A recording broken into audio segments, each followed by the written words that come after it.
Note పుస్తకం పెట్టి 10 సంవత్సరాలు రాసుకోండి, నేనే ముఖ్యమంత్రిగా ఉంటాను, నాదే ప్రభుత్వం, మా కూడా కాదు, కాంగ్రెస్ అని కూడా కాదు, నాదే ప్రభుత్వం 10 ఏళ్ళు నేనే సీఎంగా ఉంటాను.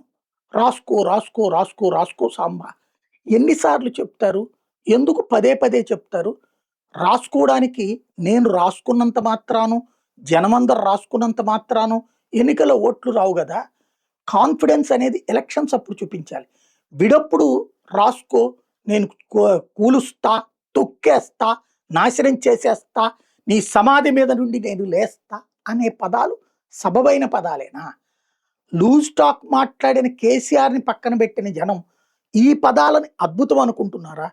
కేసీఆర్ మాట్లాడినప్పుడు, ఇలా మాట్లాడినప్పుడు బావుంటుంది. కేసీఆర్ నిశ్శబ్దంగా ఉన్నప్పుడు రేవంత్ పదే పదే అదే మాటలు మాట్లాడితే అహంకారం అనిపించదా? అభిజాత్యం అనిపించదా? దాన్ని పొగరుగా చూడరా ప్రజలు? ఆలోచించుకోవాల్సింది ప్రభుత్వం.